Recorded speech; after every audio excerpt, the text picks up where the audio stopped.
मुझे तुमसे एक सवाल पूछने दो। लास्ट टाइम तुम कब मरे थे? नहीं, नहीं, मुझे ऐसे मत देखो। लिटरली मुझे बताओ कि लास्ट टाइम तुम कब मरे थे?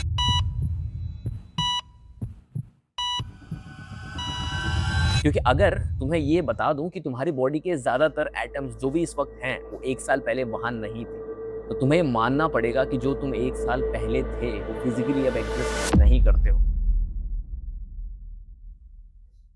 और फिर भी तुम यहाँ बैठे हो, ये सोचते हुए कि तुम वही सेम इंसान हो। तो फिर ये क्या है? क्या तुम ज़िंदा भी हो? या फिर तुम एक भूत हो उस इंसान के जो पहले ही मिट चुका है?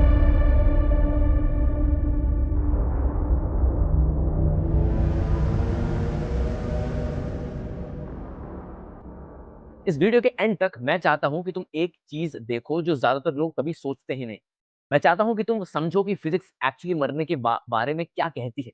और मैं श्योर हूं कि तुम ये जान के हैरान हो जाओ। अब चलो कुछ सिंपल से शुरू करते हैं। एक काम करते हैं, एक कैंडल से शुरू करते हैं। तुम एक कैंडल जलाते हो, फ्लेम हिलती है, फ्लिकर करती है। वो 1 घंटा जलती है, 2 घंटा जलती है और फिर बुझ जाती है। अब मैं तुमसे पूछता हूँ, वो कैंडल कहाँ गई? तुम शायद कहोगे, वेल, वो मेल्ट हो गई। लेकिन ये एक्चुअली एक आंसर नहीं है। वैक्स काफ़ी हद तक गायब हो चुका है। विक सिर्फ़ एक छोटा-सा जला हुआ टुकड़ा रह गया है। कुछ तो हुआ है उस सारी चीज़ के साथ। अब वो सब कहाँ गया? और यहाँ से चीज़ बहुत ज़्यादा अद्भुत हो जाती है। देखो, वैक्स बना होता है कार्बन और हाइड्रोजन एटम्स के लॉन्ग चेन से। जब फ्लेम जलती है, वो एटम डिसअपियर नहीं होते। वो डिसअपियर हो ही नहीं सकते। वो हवा में ऑक्सीजन के साथ मिलते हैं और बन जाते हैं कार्बन डाइऑक्साइड और वाटर वेपर। हर एक एटम अभी भी यहाँ कहीं है। या तो इस रूम में घूम रहा है, विंडो के बाहर निकल चुका है या फिर एटमॉस्फेयर में मिक्स हो रहा है। अब कैंडल गई, हाँ, लेकिन उसका एक एटम डिस्ट्रॉय नहीं हुआ। एक भी नहीं। ये है फर्स्ट लॉ ऑफ थर्मोडायनेमिक्स कि एनर्जी ना क्रिएट हो सकती है और ना ही डिस्ट्रॉय हो सकती है। वो सिर्फ फॉर्म चेंज करती है। वो एक जगह से दूसरी जगह मूव करते हैं। तुम कह सकते हो ठीक है, ये कैंडल वाला खेल अच्छा था, लेकिन मेरा क्या? एक इंसान का क्या? और यहीं से चीज़ और ज़्यादा इंटरेस्टिंग हो जाती है। तुम बने हो एटम से, लगभग 7 ऑक्टेरियन एटम। और दोस्तों, ये एक नंबर है जिसमें 7 के बाद 27 ज़ीरोज़ होते हैं। ये नंबर इतना बड़ा है कि अगर तुम्हें एक-एक करके इसको काउंट करना पड़े, तो हर 1 सेकंड, यानी कि हर 1 सेकंड में अगर आप एक एटम भी काउंट करोगे, तो तुम्हें यूनिवर्स की एज से भी ज़्यादा टाइम लग जाएगा। और वो एटम्स, हर एक एटम तुम्हारे पैदा होने से पहले भी यहाँ था और ये एटम तुम्हारे मर जाने के बाद भी यही रहेगा। मैं इसे एक और तरीके से बोलता हूँ, तुम्हारे अंदर जो कार्बन है वो कभी एक स्टार के अंदर था। I am not joking, literally वो एक स्टार के अंदर था। तुम्हारे बॉडी का कार्बन बना था एक स्टार के अंदर, जो बिलियन साल पहले जिया था और मर गया अर्थ बनने से भी पहले। अब चलो समझते हैं कि ये सब कैसे होता है। अब देखो, अर्ली यूनिवर्स में बिग बैंग के बाद लगभग सिर्फ हाइड्रोजन और हीलियम ही बचा था। बस इतना ही। ना कार्बन, ना ऑक्सीजन, ना आयरन, ना कैल्शियम। मतलब जो आज तुम्हारी बॉडी का पार्ट है वो उस समय एग्जिस्ट ही नहीं करते थे। तो ये सब आया कहाँ से? दरअसल ये सब एक स्टार से आया। जब एक स्टार जैसे हमारा सन बर्न करता है, वो हाइड्रोजन जलाता है और हीलियम को बनाता है। ये प्रोसेस फ्यूजन कहलाता है। लेकिन बड़े स्टार्स में, यानी कि हैवी स्टार्स में, ये प्रोसेस और आगे बढ़ता है। हीलियम न्यूक्लियाई मिलकर कार्बन बनाते हैं और कार्बन और हीलियम फ्यूज होकर ऑक्सीजन बनाते हैं। और ये प्रोसेस चलता रहता है नियोन, सिलिकॉन और फाइनली आयरन तक, लेयर के ऊपर लेयर, एक प्याज की तरह। हर लेयर पिछली से ज़्यादा गर्मी में कुक होती है और फिर जब स्टार और नहीं जल पाता, तब वो फ्यूल खत्म हो जाता है और एक पूरा स्टार एक्सप्लोड हो जाता है, लाइक अ सुपरनोवा। और उस एक्सप्लोजन में सारे एलिमेंट्स, कार्बन, ऑक्सीजन, आयरन, सब स्पेस में उछाल दिए जाते हैं। वो गैलेक्सी में मिलियन सालों तक ड्रिफ्ट करते रहते हैं। वो गैस के क्लाउड्स के साथ मिक्स हो जाते हैं और इवेंचुअली ग्रेविटी उन्हें खींचकर जोड़ देती है और बनाती है नए स्टार्स, नए प्लैनेट्स और कम से कम एक प्लैनेट पर नए लोग। तो एक बहुत रियल सेंस में तुम बस एक स्टार की धूल हो। तुम्हारे बोन्स का कैल्शियम एक मरते हुए स्टार में बना था। तुम्हारे ब्लड का आयरन भी वही था। अब रुकते हैं, थोड़ा धीरे सोचते हैं, क्योंकि यहाँ एक और भी चीज़ है, वो बहुत ज़्यादा अजीब है और वो चल रही है। जो एटम्स अभी तुम्हारी बॉडी में हैं, वो वहीं रुक नहीं रहे, वो तुम्हारे थ्रू पास हो रहे हैं। एक बहुत ही खूबसूरत एक्सपेरिमेंट है, मुझे ये बहुत ज़्यादा पसंद है। साइंटिस्ट ने फॉस्फोरस एटम्स को चूहों के अंदर डाला और उसे ट्रैक किया गया। अब जो उन्होंने पाया वो बहुत ही ज़्यादा अद्भुत था। चूहों के ब्रेन में जो फ़ॉस्फ़ोरस है, वो हमारे ब्रेन में भी है। वो वही फ़ॉस्फ़ोरस नहीं होता जो 2 हफ़्ते पहले था।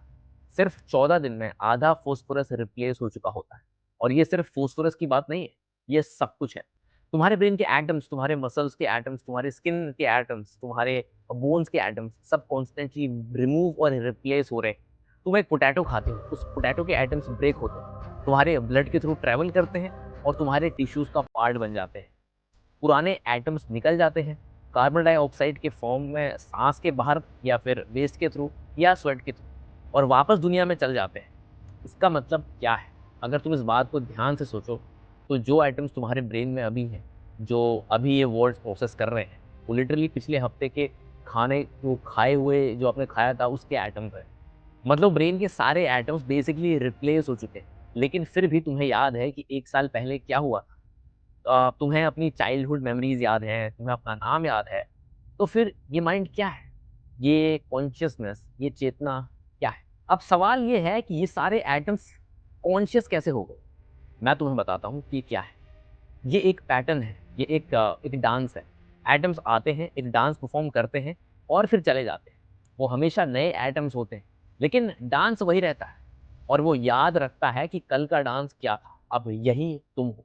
कोई फिक्स चीज़ नहीं, बल्कि एक पैटर्न, एक कॉन्फ़िगरेशन, एक तरीका जिसमें मैटर ने खुद को ऑर्गेनाइज़ किया है ब्यूटीफुली। एक ऐसी चीज़ में जो ऊपर देखकर स्टार्स को देख सकती है और हैरान भी हो सकती है। अब मैं यहाँ पर थोड़ा-सा पॉज़ लेना चाहता हूँ और इस आइडिया को जितना सिंपल हो सके उतना क्लियरली एक्सप्लेन करना चाहता हूँ, क्योंकि यही पूरी बात का एक की आइडिया है। इमेजिन करो एक वेव समुंदर में, तुम उसे किनारे की तरफ से आते हुए देखते हो। अब तुम सोच सकते हो, वो पानी है जो समुंदर के अक्रॉस मूव कर रहा है, लेकिन असल में ऐसा हो ही नहीं रहा होता। पानी ट्रैवल नहीं कर रहा होता है। हर छोटा-सा पानी का हिस्सा बस अपनी जगह पर ऊपर-नीचे मूव करता है। जो ट्रैवल करता है वो है शेप, वो है पैटर्न। वेव कोई चीज़ नहीं है, लहरें कोई चीज़ नहीं है, वो एक बिहेवियर है जो मैटर परफॉर्म कर रहा है। तुम बिल्कुल उस वेव की तरह हो, एटम्स पानी की तरह हैं। वो आते हैं, थोड़ा मूव करते हैं और फिर चले जाते हैं।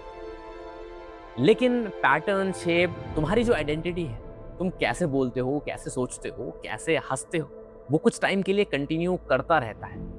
अब मैं आता हूँ एक मिसकंसेप्शन पर, सबसे बड़ा मिसकंसेप्शन। वो जो ज़्यादा लोग अपने साथ लेके घूमते हैं बिना रियलाइज़ किए। ज़्यादातर लोग सोचते हैं कि जब तुम मरते हो तो कुछ डिस्ट्रॉय हो जाता है। वो सोचते हैं कि मैटर, एनर्जी जो भी तुम हो, वो बस वैनिश यानी कि गायब हो जाता है। और ये कंप्लीटली गलत है। कुछ भी डिस्ट्रॉय होता ही नहीं। कुछ भी नहीं, ना एक एटम, ना एनर्जी का एक छोटा-सा हिस्सा। जब एक इंसान मरता है, उसके बॉडी के एटम्स वापस अर्थ में जाते हैं। वो ग्रास का पार्ट बन जाते हैं, ट्रीज़ का या वर्म्स का। बेसिकली वो सॉइल में मिक्स हो जाते हैं। और वो एटम फिर दूसरे लिविंग थिंग्स का पार्ट बन जाते हैं, दूसरे स्ट्रक्चर्स का, दूसरे पैटर्न्स का। एनर्जी भी वैसे ही बिहेव करती है। तुम्हारे मसल्स में जो केमिकल एनर्जी स्टोर्ड है, तुम्हारी बॉडी में जो एनर्जी है वो रिलीज होती है, वो हीट बन जाती है, वो डिकम्पोजिशन का पार्ट बन जाती है, वो दूसरे ऑर्गेनिजम्स को फीड करती है, वो एनर्जी के उस इनफाइनाइट साइकिल का पार्ट बन जाती है जो यूनिवर्स के बिगिनिंग से चल रहा है। अब फिजिक्स के पॉइंट ऑफ व्यू से देखें तो डेथ डिस्ट्रक्शन नहीं है, वो सिर्फ रीऑर्गेनाइजेशन है। एक पैटर्न का एंड और कंपोनेंट्स का डिस्पर्स होना ताकि नए पैटर्न्स बन सके, बस इतना ही है। अब यहाँ पे कुछ लोग कहेंगे कि यार ये सब तो ठीक है, लेकिन मुझे एटम्स की परवाह नहीं है, मुझे तो अपनी परवाह है। और मैं इस बात को बहुत अच्छे से समझता हूँ, सच में समझता हूँ। मैं ये नहीं कह रहा कि फिजिक्स डेथ के दर्द को हटा देती है, वो नहीं करती ऑब्वियसली। एक पैटर्न का लॉस, एक इंसान का लॉस, वो तो रियल है, बिल्कुल उतना ही रियल जितना यूनिवर्स में कोई और चीज़। लेकिन मैं चाहता हूं कि तुम एक साथ दो आइडियाज को होल्ड करो। पहला आइडिया, पैटर्न टेम्पररी होता है, वो इमर्ज करता है, डांस करता है और फिर डिसॉल्व हो जाता है। अब ये हर कॉम्प्लेक्स स्ट्रक्चर का नेचर है, इंसान तो छोड़ो, स्टार्स, स्नोफ्लेक्स, सिविलाइजेशंस, प्लैनेट्स, सबका। दूसरा आइडिया है, कंपोनेंट्स टेम्पररी नहीं है। देखो जो एटम्स है ना, वो माउंटेन से भी पुराने हैं, बहुत ज्यादा पुराने, अर्थ से भी पुराने, सन से भी पुराने। वो स्टार्स में बने थे जो एक्सप्लोर्ड हुए थे। तब तुम्हारा सोलर सिस्टम एक डस्ट क्लाउड भी नहीं था। और जब तुम नहीं रहोगे, ये एटम्स कंटिन्यू करेंगे, वो सॉइल का पार्ट बनेंगे, बारिश का पार्ट बनेंगे और हवा का पार्ट बनेंगे और इवेंचुअली दूसरे लिविंग थिंग्स का पार्ट बनेंगे। हो सकता है किसी और बीइंग का जो बैठकर अपनी एग्जिस्टेंस के बारे में सोच रहा हो, बिल्कुल तुम्हारी तरह। चलो एक थॉट एक्सपेरिमेंट करते हैं। एक सिंगल कार्बन एटम को फॉलो करते हैं। ये एटम बना था एक मैसिव स्टार के अंदर। स्टार एक्सप्लोड हुआ, एटम स्पेस में ड्रिफ्ट करता रहा, फिर वो गैस और डस्ट के क्लाउड का पार्ट बना, जिससे हमारा सोलर सिस्टम बना। वो अर्थ पर गया, कुछ 100 मिलियन ईयर्स तक लाइमस्टोन में ट्रैप्ड रहा। फिर एक वॉल्केनिक इरप्शन ने उसे कार्बन डाइऑक्साइड के फॉर्म में रिलीज कर दिया। अब एक प्लांट ने उसे फोटोसिंथेसिस के थ्रू एब्जॉर्ब किया। फिर एक रैबिट ने उस प्लांट को खा लिया। अब रैबिट मर गया, डिकम्पोज हो गया और एटम वापस सॉइल में चला। अब एक ट्री ने उसे एब्जॉर्ब किया। अब ट्री को भी काट दिया गया और ट्री को जला दिया गया। अब एटम फिर से एटमॉस्फेयर में चला गया। फिर एक और प्लांट ने उसे एब्जॉर्ब किया। फिर एक बकरी ने उस प्लांट को खाया और फिर उसी बकरी को आपने खा लिया। और अब वो कार्बन एटम तुम्हारे लेफ्ट हैंड की किसी सेल में बैठा है। अब जब तुम मरोगे वो एटम तुम्हारे बॉडी से निकल जाएगा, वो सॉइल में चला जाएगा। एक ब्लेड ऑफ ग्रास उसे एब्जॉर्ब कर लेगा। एक भेड़ या एक बकरी उस घास को फिर से खा जाएगी। अब एक बच्चा उस बकरी का दूध पिएगा या उस भेड़ का दूध पिएगा, और वो एटम जो कभी स्टार में था, कभी किसी लाइमस्टोन में था, कभी किसी खरगोश में था, कभी तुम में था, कभी किसी नए बच्चे में था, वो एटम ये डांस हजारों बार कर चुका है। उसे कोई फर्क ही नहीं पड़ता, लेकिन वो चलता रहता है। अब ये पार्ट मुझे पर्सनली बहुत ज्यादा एक्साइटिंग लगता है जब मैं इसके बारे में सोचता हूँ। फर्स्ट लॉ ऑफ थर्मोडायनेमिक्स कहता है कि एनर्जी कंजर्व होती है, वो क्रिएट नहीं होती, ना ही डिस्ट्रॉय होती है। और न्यूक्लियर फिजिक्स के हिसाब से नॉर्मल कंडीशंस में एटम भी क्रिएट या डिस्ट्रॉय नहीं होते, वो बस साइकिल करते रहते हैं rocks, air, water, living things के बीच में। तो एक डीप और लिटरल सेंस में तुम जिस चीज से बने हो वो कभी खोएगी ही नहीं। वो बस फॉर्म चेंज करती रहेगी, रीअरेंज करती रहेगी, कुछ और बनेगी, लेकिन वो एग्जिस्ट करना बंद नहीं करेगी, वो कुछ ना कुछ बनती जाएगी। अब यहाँ मुझे एक सेकेंड लॉ ऑफ थर्मोडायनेमिक्स का भी मेंशन करना चाहिए, क्योंकि लोग कंफ्यूज हो जाते हैं। सेकेंड लॉ कहता है कि एंट्रोपी इंक्रीज करती है। सिंपल लैंग्वेज में चीजें ऑर्डर्ड से डिसऑर्डर्ड की तरफ चले जाती हैं। जैसे कि तुम्हारा कमरा, अगर वो उसको साफ नहीं किया गया डेली डेली, अगर वो वैसे ही रहा तो वो ऑटोमेटिकली खराब हो जाएगा। या फिर एक गर्म कॉफी, उसे रखे रहोगे तो वो ठंडी हो जाएगी। वैसे एक लिविंग बॉडी डीके कर जाती है, और ये रियल है और इम्पोर्टेंट भी है। इसी वजह से कॉम्प्लेक्स पैटर्न जैसे तुम और मैं फॉरएवर एग्जिस्ट नहीं करते। पैटर्न को मेंटेन करने के लिए एनर्जी चाहिए होती है। अब जब तुम मर जाते हो वो प्रोसेस रुक जाता है और एंट्रोफी जीत जाती है, पैटर्न डिसॉल्व हो जाते हैं। लेकिन ध्यान दो, सेकेंड लॉ ये नहीं कहता कि मैटर या एनर्जी डिस्ट्रॉय हो जाती, वो सिर्फ कहता है कि ऑर्गेनाइजेशन लॉस्ट हो जाती है। लेकिन तुम्हारे बॉडी के एटम्स भी एटम्स ही रह जाते हैं और उसे यूज करना मुश्किल हो जाता है। और अब एक लास्ट चीज जिसके बारे में मैं चाहता हूं तुम सोचो, क्योंकि मेरे हिसाब से ये साइंस का सबसे एस्टोनिशिंग फैक्ट है। यूनिवर्स लगभग 14 बिलियन साल पुराना है, और उसमें से ज्यादा टाइम तक कोई भी नहीं था जो उसे देखे। कोई आंखें नहीं, कोई ब्रेन नहीं, कोई थॉट्स नहीं, सिर्फ हाइड्रोजन और हीलियम स्टार्स बन रहे, एक्सप्लॉइड हो रहे थे, सब फट रहे थे, फिर से बन रहे थे। बिलियन सालों तक यूनिवर्स बस मैटर था जो ब्लाइंडली बिहेव कर रहा था। हर एटम अपना काम कर रहा था बिना किसी अवेयरनेस के। और फिर एक छोटे से रॉकी प्लैनेट पर, एक ऑर्डिनरी स्टार के अराउंड, एक ऑर्डिनरी गैलेक्सी में कुछ एटम्स ने अपने आप को अरेंज किया, एक ऐसे पैटर्न में जो सोच सकता है, जो वंडर कर सकता है, जो स्काई की तरफ देख कर पूछ सकता है कि ये सब क्या है, क्यों है। तुम यूनिवर्स हो जो खुद देख रहे हो। देखो, तुम एटम्स हो जो इतने कॉम्प्लेक्स तरीके से अरेंज हुए हैं कि वो अपनी एग्जिस्टेंस के बारे में सोच सकते हैं। और ये 14 बिलियन साल में पहली बार हुआ है। और हाँ, ये पैटर्न टेम्पररी है, वो एंड जरूर होगा। ये डांस है एटम्स का जो रुक जाएगा।